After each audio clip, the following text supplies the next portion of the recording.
Entrou também a Sônia, né? Sônia, tudo bem com você? Boa tarde. A Boa Sônia tarde. também cumprimentou a gente. Boa tarde. Tudo bem. Gente, como nós ficamos uma semana assim, parece que a gente se conecta um pouco, né?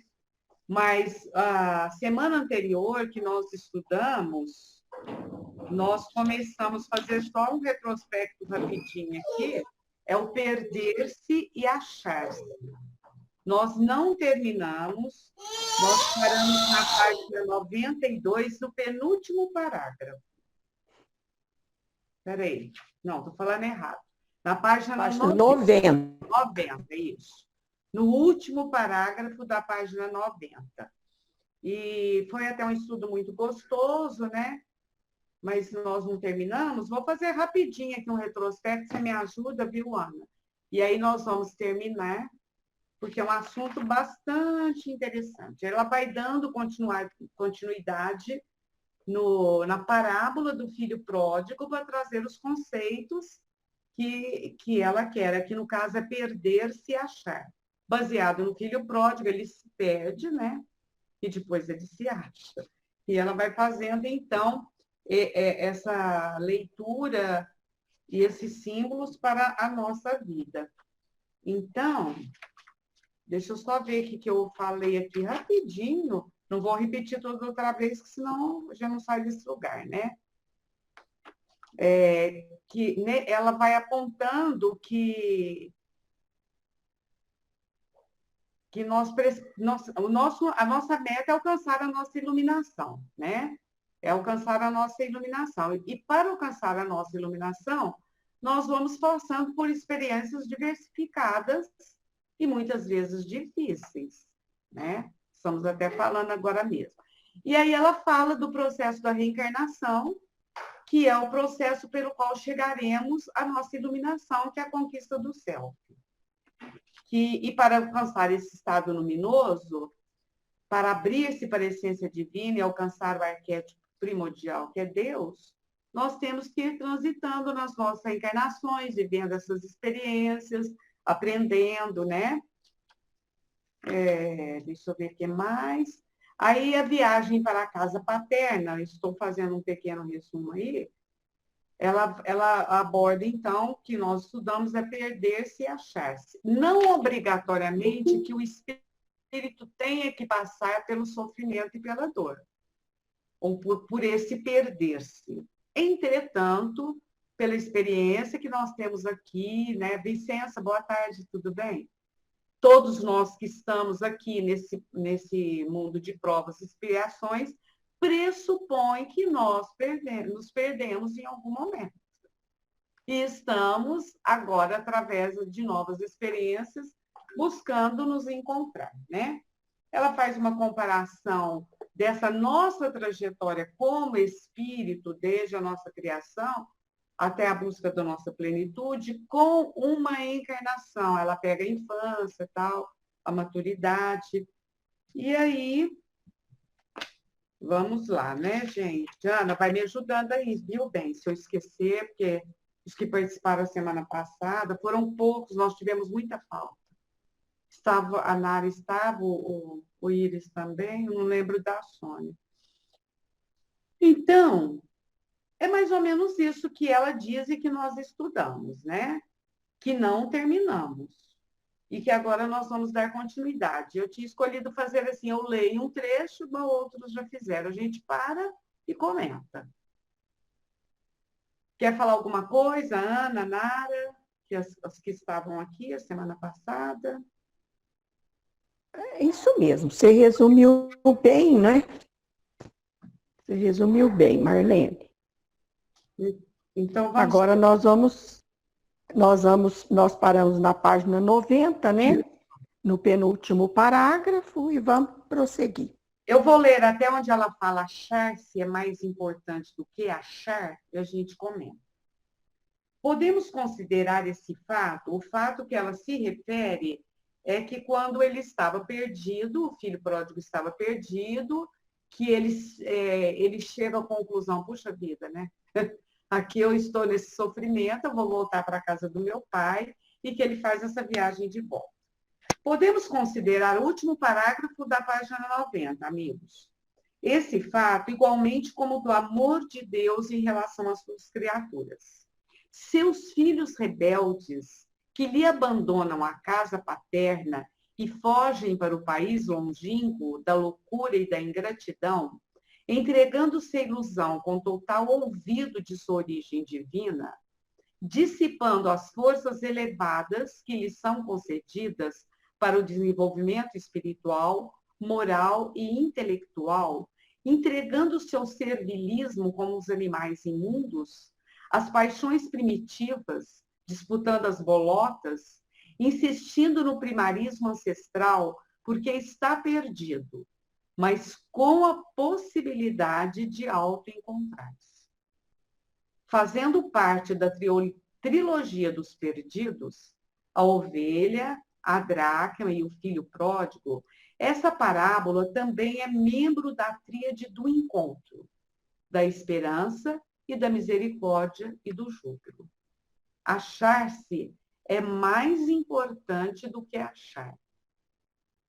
Eu achei esse aqui muito bonito, porque nós já até comentamos, né, que essa parábola faz parte dessa trilogia, que é da dracma perdida, da ovelha perdida e do filho pródigo, ou do filho, como que ela chama? Dos dois filhos, né? Dos dois filhos. Ela não, é chamado também essa parábola. Só que aqui ela faz uma ressalva. Na ovelha perdida, o dono vai encontrar a ovelha. Ele sai à busca da ovelha. Da dracma perdida, a mulher que perdeu a dracma sai em busca da dracma. Aqui é a pessoa mesmo. É ela que faz esse movimento de busca, de se achar. Por isso que a Joana fala que achar-se é muito mais importante do que achar. E é mesmo, né, gente? Eu achei isso aqui tão lindo. Quero ouvir vocês aí. Vamos falar um pouquinho sobre isso, dessa diferença que a Joana fez, né? Ou não? É mais importante, não é, Marlene? Porque achar está no plano da objetividade, né? Voltado para fora. Agora, muitas vezes nós achamos muita coisa no outro. Tanto é que Jesus disse, vês um cisco no olho do outro e não vês a trave que está no seu, né? Então, nós achamos muita coisa, achamos isso, achamos aquilo. Agora, e achar-se? Essa interiorização, esse autoencontro, que a gente nunca não, porque essa palavra nem existe, não é nunca, que a gente sempre adia. Estamos sempre adiando esse autoencontro, esse encontro conosco mesmo, porque muitas vezes isso é doloroso, é um processo que dói, porque nós vamos ao encontro de nossas vulnerabilidades. Aí nós temos vergonha, nós temos medo, vergonha, e nos deixamos levar por essas emoções, sentimentos negativos que nos paralisam e nos impedem de evoluir. Porque no momento em que nós evitamos nos achar no melhor dos sentidos, né? Esse sentido mesmo de nos autodescobrir, de nos autoconhecer, é aí que está a questão, a principal questão. E é o mais difícil. Então, achar é fácil. Agora, achar-se é bem mais difícil. E é o essencial. É justamente o principal, a nossa principal meta, que é o nosso autoconhecimento, no sentido da evolução, de evoluirmos para a individuação, para o nosso estado luminoso. É isso mesmo, né, gente? Achar o que está fora de nós até que não é muito difícil, né? Agora, se achar... Alguém quer falar mais alguma coisa? Eu posso ir em frente na leitura. Ela vai explicando também, né? A hora que vocês quiserem falar, é só falar, viu, gente? Acham-se as coisas, é o que a Ana Luísa falou, né? Animais e pessoas perdidos. No entanto, achar-se, quando se está perdido em si mesmo e não no espaço-tempo, é de relevância psicológica, de verdadeira cura, de reabilitação, de autoencontro, de amadurecimento para o estado luminoso. Olha que bonito, né? Muito bonito, ó. Quando ela fala também de autocura, né? De cura verdadeira. Torna-se necessária, nesse momento, a imago Dei, a imago, né, Dei, que é a imagem de Deus, na consciência, como parâmetro para sair-se do ego extravagante e ditador, recordando-se do Pai misericordioso, que sempre aguarda e que, reencontrando o que estava perdido, rejubila-se. Propõe e executa uma festa mantendo a união que fora arrebentada quando o irresponsável fugiu para longe. Olha que interessante aqui. Tanto o pai se engrandece, se rejubila quando o filho volta, como a Ana disse, nós também nos rejubilamos quando nós nos encontramos. Que a gente tenha coragem, né, de fazer este movimento interno e nós vamos descobrir sem culpa, sem neura. Poxa, né? Tem essa encrenca aqui, eu sou assim, né? E tudo bem, tenho isso, vou trabalhar, né? Vou trabalhar para que eu possa sair desse lugar. Então, e lembrando, né, que nós temos a imagem de Deus em nós, o nosso modelo é ele, né? Parece que a Carla está querendo falar, eu estou achando ela assim, com os olhos até brilhando. Vamos ouvir, gente. Ai, quem dera, hein, Marlene? Não, é porque eu ouvi uma palestra lá do Mansão do Caminho, daquela série psicológica, né, da Joana, e ela estava falando exatamente dessa imago Dei, né, que é Deus dentro de nós, que na nossa essência, na nossa criação, né, isso já vem impresso em nós. Então, lá no paraíso, essa perda do paraíso é isso, é quando a gente se separa, se vê como um ser separado de Deus, por isso a volta, né, para o paraíso. E ouvindo a Ana falar da vergonha, da culpa que a gente sente de se autoconhecer, na verdade é porque nós não conseguimos ter noção do amor de Deus por nós. Tamanho é o amor de Deus por nós, né?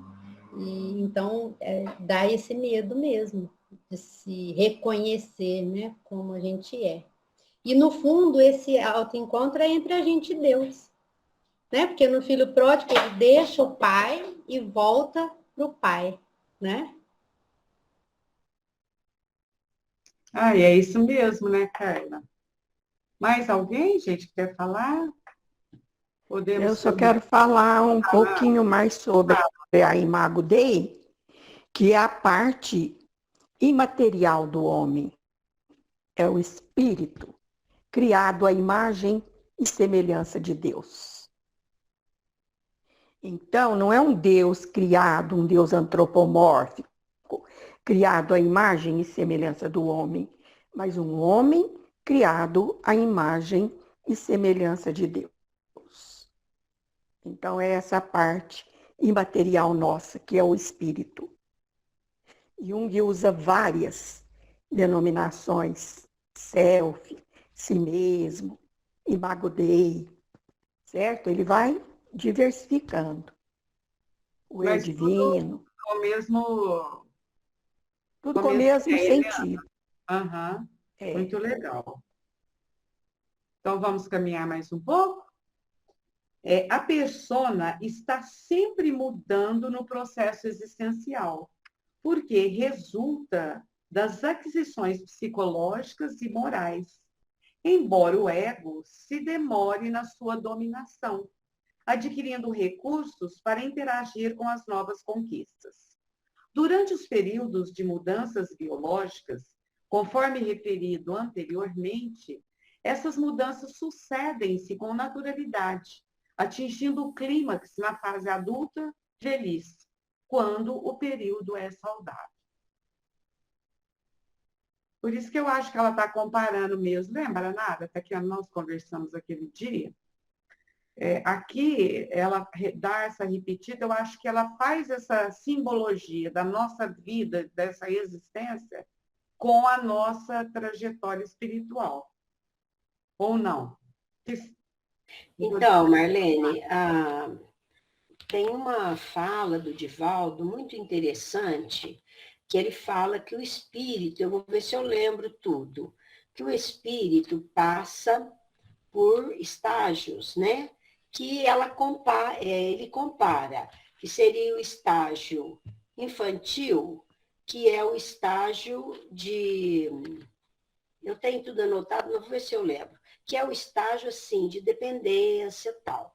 Depois, comparando o espírito, que ainda está começando as primeiras encarnações e tudo. Depois, no estado de adolescência, ela fala assim, ele é o ser biológico, primeiro. Depois, no período já da adolescência, ele é o ser, acho que da maturidade ao ser social, aí ele já tem como a criatura humana já tem interrelacionamentos, por exemplo, família, na maturidade ele é o ser social. Então vai indo assim, ser biológico, depois eu não lembro não, depois ser social, até que ele atinge a maturidade espiritual como o ser integral, né?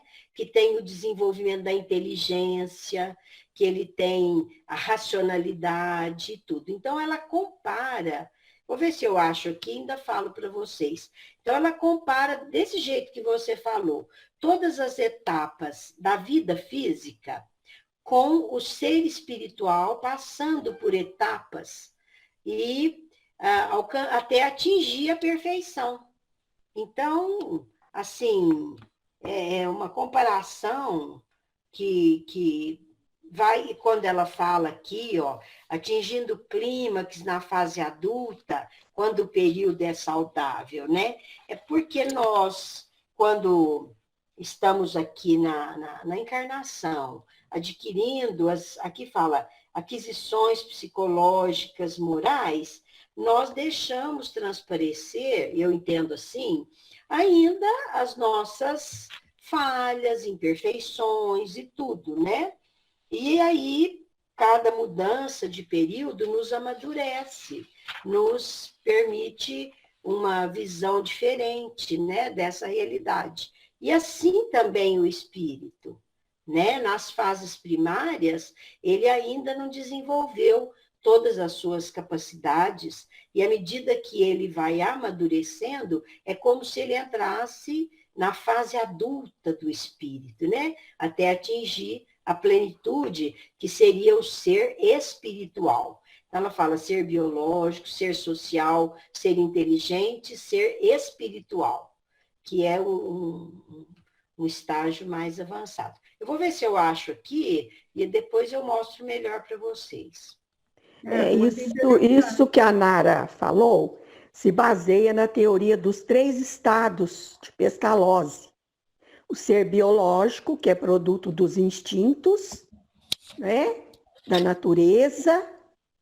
O ser social, que é produto da sociedade. E o ser moral, que é produto de si mesmo.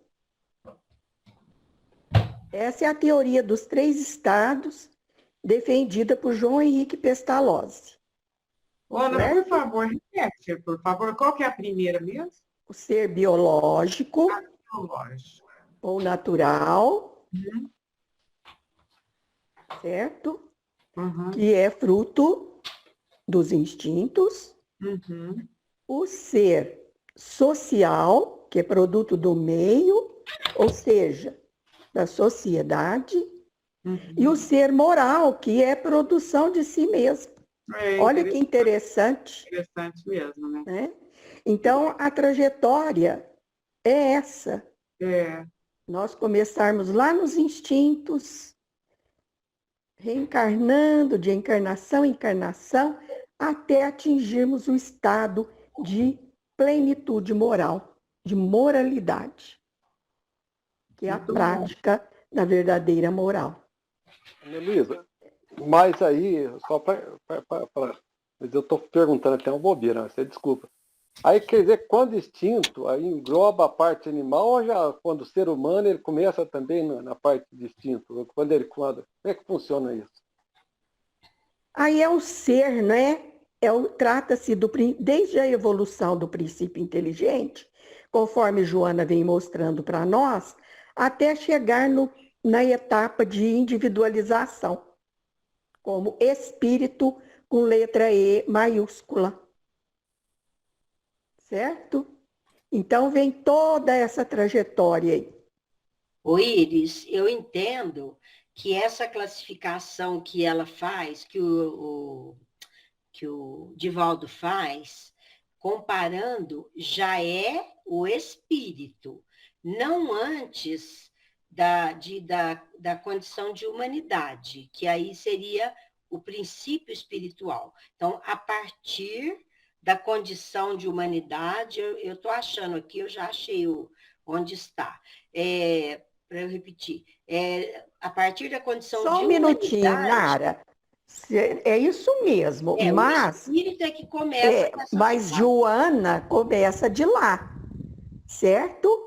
Agora, essa teoria do Pestalozzi aí já começa com o ser espiritual, espírito com letra E maiúscula. Mas Joana aborda desde lá. Não, a Joana não. A Joana. Sim, a Joana. Não, Sim. esse que eu estou falando começa já o espírito como humanidade. Ah, sim, mas noutras obras dela ela aborda, e mesmo nessa lá no início, certo? Ela aborda desde o princípio inteligente. Eu acho que estou falando a mesma coisa, mas parece que o que o Iris quis saber, vê se eu entendi, Iris, se quando nós estamos no início, nós temos instinto. Temos sim. Não temos? Nós temos até hoje. E até então, hoje, às vezes, o instinto fala mais alto em nós.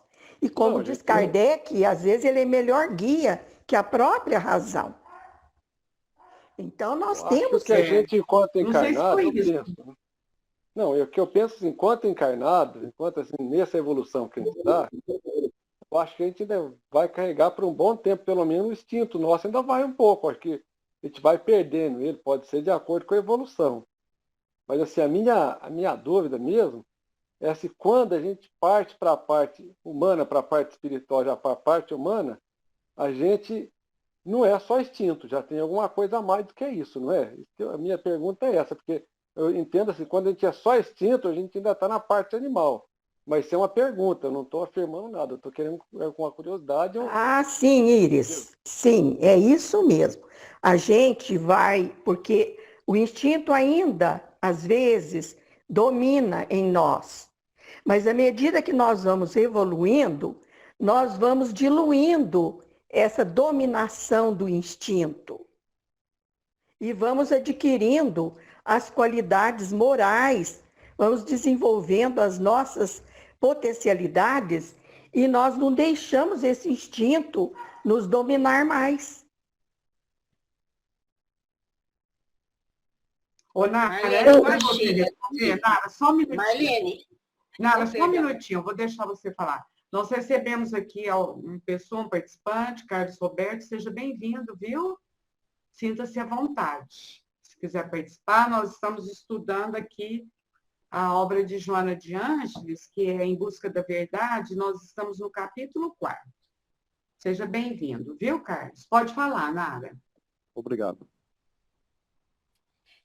Então, Marlene, eu achei aqui o texto. Quer ver como que ela fala, a Joana? Após percorrer os estágios evolutivos primitivos, onde o princípio espiritual vai sendo elaborado através dos milênios e das múltiplas experiências, o ser conquista a condição de humanidade. Aí ela mostra uma figura de uma estrela. Lembra que eu já dei isso uma vez? Ainda numa das partes da estrela, embrião, o espírito vive uma vida instintiva, mais caracterizada pela animalidade. É o ser biológico, porque ele se restringe às necessidades físicas, materiais, etc. Então, é como se fosse uma estrela, a primeira ponta da estrela. Com a evolução, o espírito passa para a infância espiritual. É uma comparação com a vida. Nesta fase, o espírito começa a usar de sua inteligência, aplicar o seu pensamento em busca do conhecimento e do saber. É o ser pensante se manifestando. Em seguida, passa para a adolescência espiritual. Neste momento, ele procura associar a inteligência à razão. Então, assim, começa a distinguir o certo do errado. Nesse momento, o espírito torna-se um ser racional. Progredindo sempre, atinge a juventude espiritual. É o momento que ele começa a reconhecer que possui irmãos, a valorizar a vida social. Com o discernimento, o eu e o próximo, ele torna-se ser social. Tá vendo? Vai indo. Ser biológico, ser pensante, ser racional, aí ser social, finalmente, com a evolução, atinge a maturidade espiritual. É o momento que ele reconhece a necessidade da moralidade. E aí é a manifestação do ser espiritual. Se vocês quiserem, eu até posso pôr no grupo esse texto, porque é de um livro dela, de um livro do Divaldo, quando ele fala, assim, essa comparação. É interessante. Eu quero, põe sim. Mas que bate bem com o que do Pestalozzi. Claro, Foi, claro. foi isso que eu disse, até atingir a moralidade. Isso. Só que ela desdobra em cinco partes, e ele em 3. Mas vamos dizer assim, em essência é a mesma coisa. Não mesmo. Né? Tá Muito bom? legal. Muito bom. Você põe para nós, Nara. Posso continuar então, meninos? Eu quero saber em qual obra, Nara, dela, que está essa estrela. Eu vou achar aqui e te falo, viu? Tá. Falo para vocês. Então, vamos lá, gente. Onde que eu parei? Aqui, já lembrei. Experiencia-se na Terra atual não mais o ciclo das culturas da vergonha e da culpa, mas o do narcisismo, do exibicionismo, da falta de senso e de pudor, da extravagância do poder. Aliás, eu acho que esse senso aqui é com S, né? Marlene, é com S. Apesar disso, a psique mantém a herança da culpa e da vergonha no inconsciente. Olha, isso aqui eu acho que é... Vamos lá, hein, gente? Apesar disso, a psique mantém a herança da culpa e da vergonha no inconsciente individual.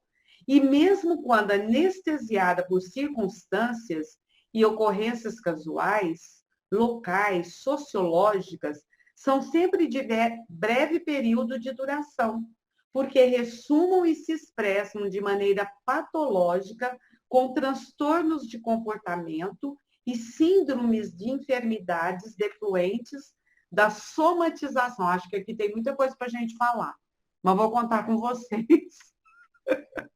Vou contar com a ajuda dos universitários. É bem importante, né? Isso aqui que ela está dizendo.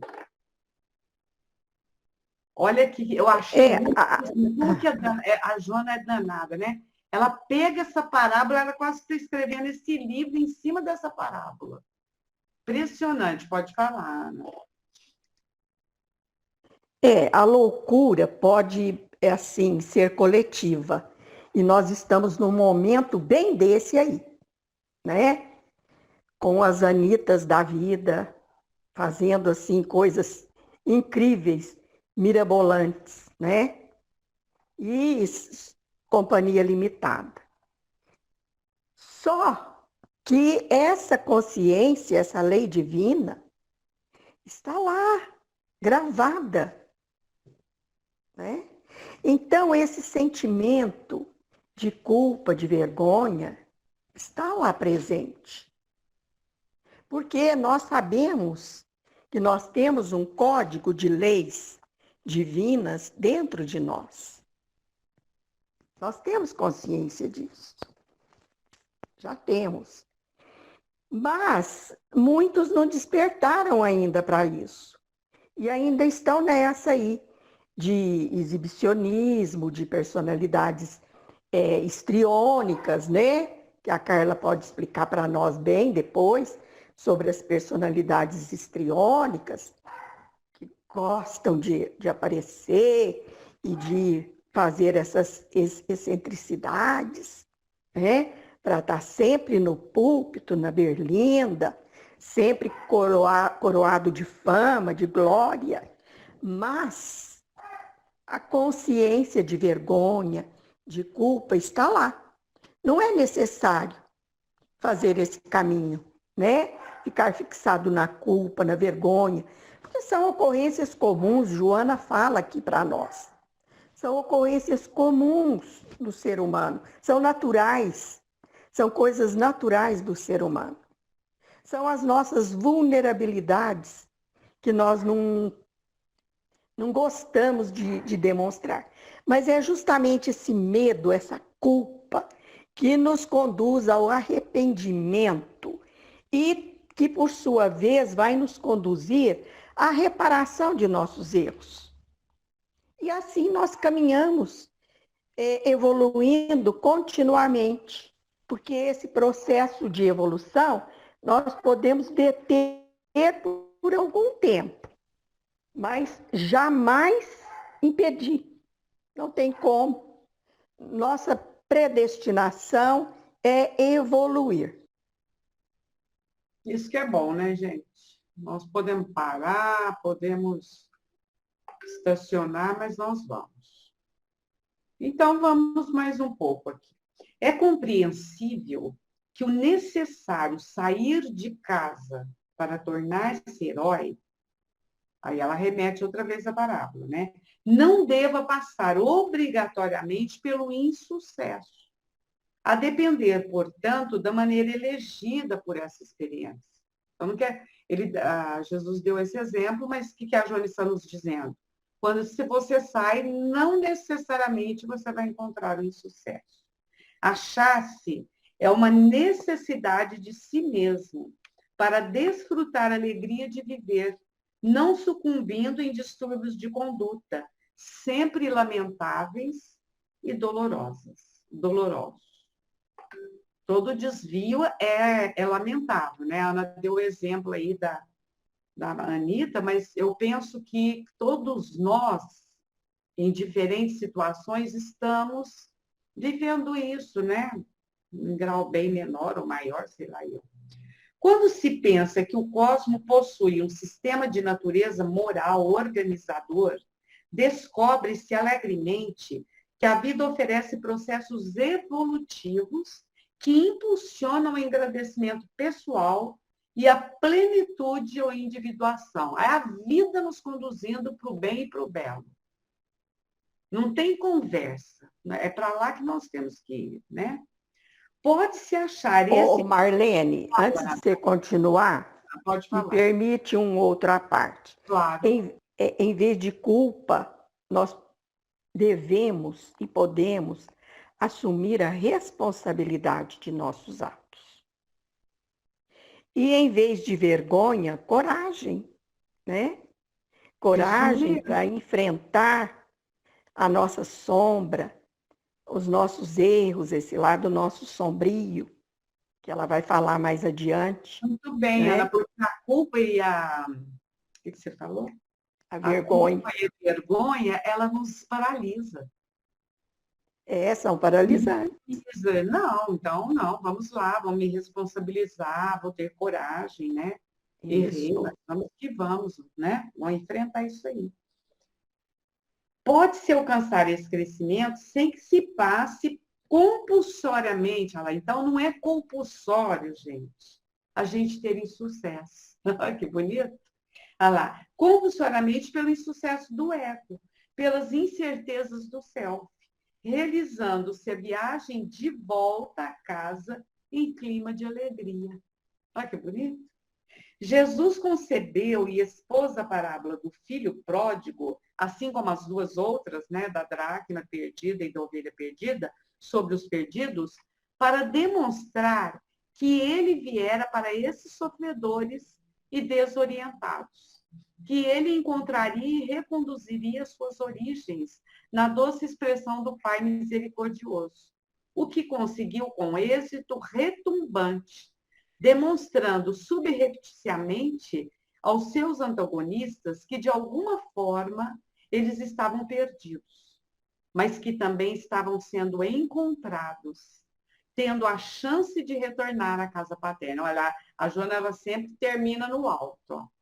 Ela está mostrando Jesus aí para nós, né? Marlene, Fala, bem. eu acho que ela quer também dizer, né, que não é necessário, obrigatoriamente, escolher se perder para retomar o caminho. Mas o achar-se é obrigatório. Achar-se com alegria, achar-se com disposição, sem culpa, né? Por quê? Esse achar-se é conhecer-se, é assumir o conhecimento de si mesmo com a disposição de se melhorar, com a disposição de se modificar, de fazer a reforma que todos nós passamos por essa experiência. Não só, eles falam assim, é seguir a linha reta, né? Então, a gente não precisa ir para os atalhos. Nós podemos ir pelo reto. A gente quer muito cabeça dura e vai, né? Vai por outro lado e depois tem que voltar. Mas ela fala, não é obrigatório, porque a lei do Pai é lei de amor. E se nós cumprimos a lei de amor em toda a sua plenitude e nós procuramos fazer o melhor, nós não vamos sair de casa. Agora, é obrigatório esse achar-se, porque vai fazer parte da conquista moral do espírito, até da conquista amadurecida, né? Do estágio de amadurecimento do espírito. Então, Kardec fala, e Joana sempre vai até Kardec, né? Ela faz esse ir e vir, né? Junguiano, kardeciano, e o Kardec nos diz que nós não necessitamos, não precisamos passar pela fieira do mal, mas pela fieira da ignorância, sim. E muitas vezes nós erramos por ignorância. E aí tem diferença, né? Daquele que faz o mal por perversidade e daquele que está praticando o mal, mas por ignorância. Sem saber, sem intenção, né, de perversidade. Sem compactuar com a perversidade. Então, por isso que nós erramos. E Sócrates dizia o mesmo. O homem erra por ignorância. Se a gente for observar, até esse que é perverso, né, Ana? Ele é ignorante, né? Porque ainda não alcançou. Nem sempre, Marlene, porque às vezes ele já tem o intelecto elevado, certo? Mas não tem moral, né, Ana? Exatamente. Mas não desenvolveu a asa da moral. Isso. Então, e sempre o intelecto vem na frente, segundo Kardec. Para depois, a Joana vai abordar isso aqui mais adiante. São as etapas, né?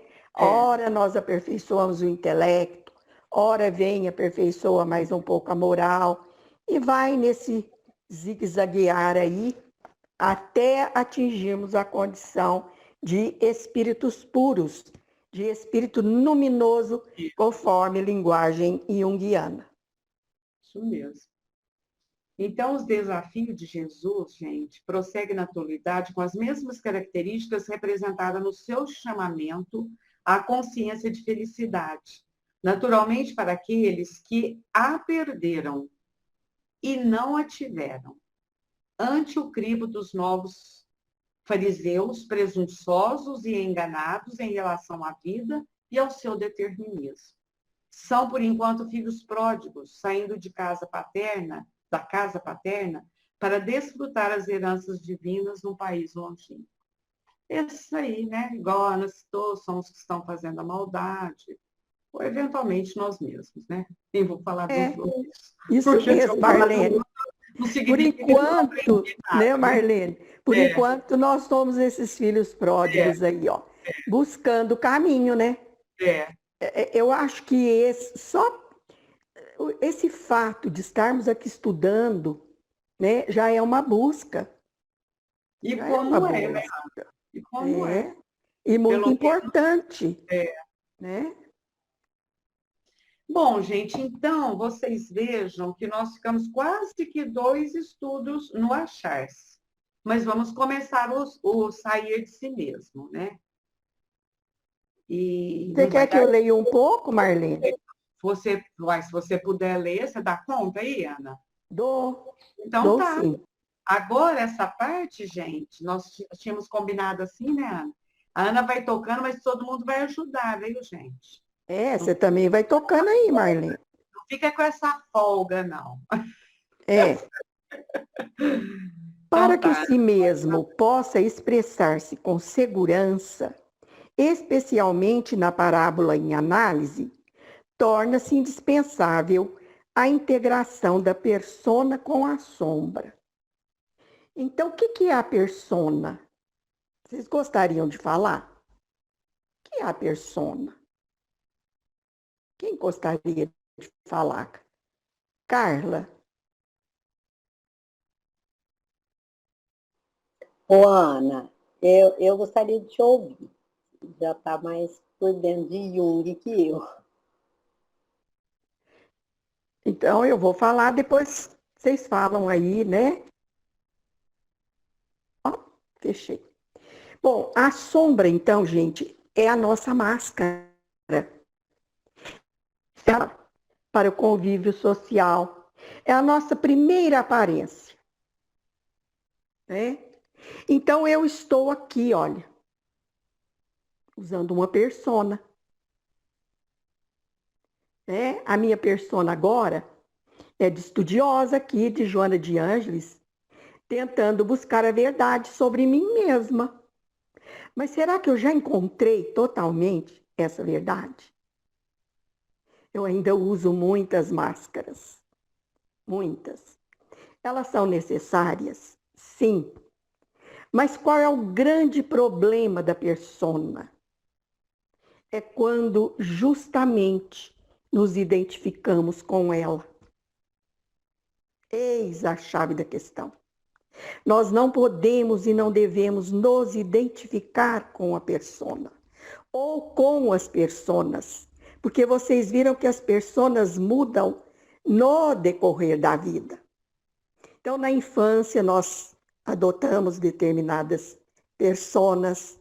Nós sempre queremos ser, no caso da mulher, a Mulher Maravilha, né? No caso do homem, o Superman, a criança quer estar sempre buscando essas fantasias. São as personas que a criança usa. A menina quer sempre vestir-se de princesa. Né? Então, nós usamos... Na adolescência, aparecem outro tipo de persona, né? Em que o jovem procura se identificar com seus ídolos e usa, né, as roupas que os ídolos usam, os complementos, anéis, correntes, né, que os ídolos usam. Na idade adulta também, nós passamos por outras personas, como também na velhice. Então, são personas diferentes que vão mudando no decorrer da vida de acordo com os interesses e com as necessidades. Quando chegamos à maturidade, que a ilusão já nos abandonou, vamos dizer assim, porque dificilmente nós abandonamos a ilusão. Quem nos abandona é ela, e nós caímos na dura realidade. Então nós nos tornamos mais maduros e vamos buscar uma persona diferente, né? Mais espiritualizada, dependendo do grau evolutivo de cada um, respeitando o grau evolutivo de cada um. Então, Olha, te interrompendo um pouquinho. A persona, então, é a personagem que eu crio. Posso falar? isso é a máscara, né? É a máscara que você coloca. Uhum. Eu comprei uma máscara, né? E quando eu fui em Florença, eu achava as máscaras lindas, aquelas máscaras que eles usam no carnaval, né? Na Itália, em Veneza. E eu comprei uma máscara. Eu falei, essa máscara, ela é boa. Eu até queria mostrar ela aqui, mas eu acabei esquecendo de pegar. E eu falei, eu vou colocar na parede como objeto decorativo. E eu coloquei um dia num dos preguinhos que tinha na parede. E eu olhava aquela máscara, mas me dava um medo tão grande. Olha aí o medo. Certo? Com medo da máscara. Só que naquela época eu não estudava Joana de Ângeles. Ainda. Né? E eu olhava para aquela máscara e aquele medo, eu falei, eu tenho que tirar essa máscara. Tirei daqui, né, da parede, escondi, enrolei, bem enroladinha, embrulhei, coloquei no fundo de uma gaveta, porque eu não queria ver aquela máscara.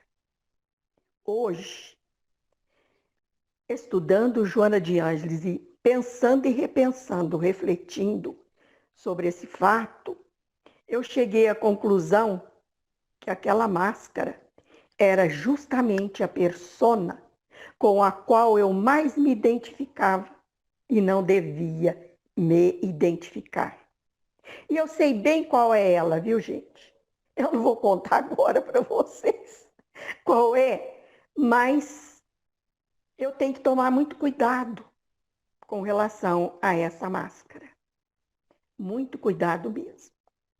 E dizer para vocês que eu estou aqui trocando ideias, aprendendo com Joana e aprendendo com vocês também, viu?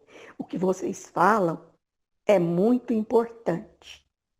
É mais importante do que aquilo que eu falo aqui. Tá bom? Eu sempre entendi, não sei se estou certa, assim, que a persona é a personalidade. No caso, eu sou um espírito, nesta encarnação eu sou Nara. Então, eu estou na personalidade de Nara e seria essa persona, né? Então, eu já fui Maria, João, sei lá, né? outras personas. Então, isso que eu estou falando é errado? Olha, a persona é a máscara que você coloca na personalidade. Tem a personalidade e tem a persona. A personalidade seria o ego. E a persona são as máscaras da persona com a sombra. Exatamente. Né? Porque ela, ó, mas aí já é outra coisa. Sombra, porque ela então, mas nós vamos chegar também no conceito de sombra, o que é a sombra. Não, eu sei, mas eu estou falando assim, do jeito que ela fala aqui, bom, ainda a gente vai estudar esse item, né? Os dois têm que se fundir, né? Os dois têm que se fundir. Um não pode se sobrepor ao outro. É isso que Joana vai trazer para nós. Mas nós temos a personalidade e nós temos a persona, que são as máscaras que nós colocamos nessa personalidade. Então, eu sou Ana Luísa, nessa encarnação. Mas eu uso máscaras em cima dessa personalidade, Ana Luísa. Então, eu já tive a máscara de professora, quando eu era professora, porque quando você tem, a Carla tem a máscara de psicóloga, são as máscaras naturais, que são necessárias, mas nós colocamos máscaras desnecessárias e passamos a pensar que somos aquilo que na realidade nós não somos. E é aí que está a questão de nós nos identificarmos com determinadas máscaras. Certo? Então, a Carla colocar a máscara de psicóloga enquanto psicóloga, lá no setting dela, certo? Normal, é o papel dela. Mas Carla incorporar a persona de psicóloga e se identificar com ela em todos os momentos de sua vida e estar analisando tudo e todos, já é uma máscara que ela está colocando a mais na sua personalidade e na sua persona de psicóloga. Então, nós colocamos máscaras em cima de máscaras. E quando nos confundimos com a persona, é que está o problema. Vamos continuar ou alguém quer falar mais? Porque dificulta o autoconhecimento também, né? Eu passo a acreditar Lógico, exatamente. Ô, Marlene, eu acho que tem a ver com aquela reflexão que você trouxe um dia, daquela psicóloga Casmasmier, o sobrenome, eu não estou lembrando o nome dela, né? Ana Tereza. Isso que a Ana falou mesmo. O problema não é a persona, eu entendo que são os papéis sociais que nós temos durante a encarnação, né? A questão é não conseguir tirar, não é usar. É igual você trouxe, Marlene, é se tirar tudo de mim, né? Se tirar meu nome, tirar minha profissão, meu papel social, o que vai restar, né? Essa é a nossa essência, essa somos nós. Imagina tirar tudo, né? Que é a nossa condição no plano espiritual, quando nós desencarnarmos. Não, né? Vai adiantar se foi psicólogo, se foi professor, se foi, né? Não. Vai nos desnudar, né, Carla? Isso. Então, eu entendi que a questão não é usar máscara ou usar a persona, a questão é não conseguir deixar de usar. A questão é identificarmos com ela. Com ela. Posso continuar? Diana, eu vou sair conforme eu falei para vocês, mas vocês ficam aí, viu, amiga? Eu também, viu, gente? Um abraço, uma boa semana. Vou sair 2 peças chaves do nosso tabuleiro. Ô, Ana, mas semana que vem a Ana continua, né, Ana? Pode ser assim? E nós podemos até parar por aqui, né, Marlene? Não, Ana, não é por causa de nós, não. Pode continuar. Não, eu digo assim, parar a leitura. Sim. E deixar o pessoal comentar. Não, ok. Né? Aí a gente retoma aqui o sair de si mesmo, né? Certinho. Então, um beijo, gente. Outro.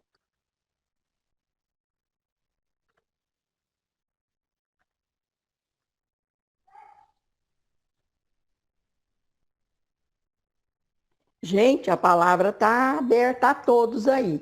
E Deli está doidinha para falar. Oi, Ana, tudo bem? Eu fico muito feliz de ver você lendo, viu? Voltando ativa, mas eu quero dizer que eu fiquei muito curiosa por conhecer sua máscara. Menina, fiquei tão, tão curiosa. Trazer ela na próxima. Traz sim. Um pouco antes você tinha dito, né? Ah, ainda bem que nós estamos aqui nesse grupo estudando sobre autoconhecimento. Então, queria dizer para o grupo todo, para mim também, que não basta só estudar, a gente tem que aplicar, né? Porque muitas vezes a gente sai do estudo do grupo e você põe uma máscara de autoritarismo, de, sei lá, de uma coisa tão feia, né, para tratar com os outros. Então, a gente precisa levar tudo isso para o nosso dia a dia. Eu acho essa parte mais difícil, né? Os nossos relacionamentos, aplicar todo esse estudo é o X da questão, não é mesmo? Mas a máscara que eu vou mostrar para vocês é uma máscara comum, certo? Aquelas carnavalescas que eles usam lá nos carnavais de Veneza, de Florença, certo? O problema era subjetivo meu, era subjetividade minha, certo? E eu consegui identificar a, a questão, né, A Joana, da minha máscara. ela fala tão difícil. Lógico que nós ainda vamos Justamente estudar ao isso aqui. aplicar, Mas viu, ela Nara? fala assim, ó, Justamente ao aplicar, conforme disse aí dele. ela fala aqui, ó, torna-se indispensável a integração da persona com a sombra.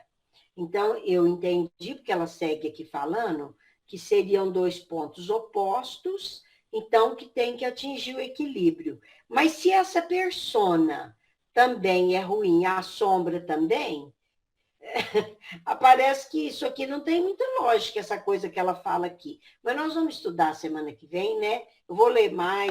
Mas tem muita lógica, sim. Tem toda a lógica. Aí ela fala, né, que para que o si mesmo, o que é o si mesmo? É o self. Para que o self possa se expressar, possa se manifestar, há necessidade de integrar a persona com a sombra. Então, o si mesmo é o self. A palavra integrar-se é que está mal entendida por mim, talvez. Mas tem que haver essa integração, tem que haver essa ponte ego-self. Porque tudo isso, persona e sombra, estão no arquétipo ego. Estão também, e por sua vez, todos eles estão no arquétipo self, ou si mesmo. São arquétipos. Então tem que haver essa ponte entre eles. Tem que haver essa integração. E ela vai explicar direitinho para nós o que é esse nosso lado sombra, né? Adiantando que esse nosso lado sombra não contém apenas as coisas ruins, contém também as coisas boas, contém as nossas potencialidades, todas que nós temos que desenvolver. Tudo faz parte do que Joana Jung chama de sombra, como um todo. Mas dentro da sombra, nós temos a parte luz e a parte sombria. O nosso lado A e o nosso lado B. É isso aí. Então, nós temos que integrar esses opostos. São opostos complementares e não excludentes.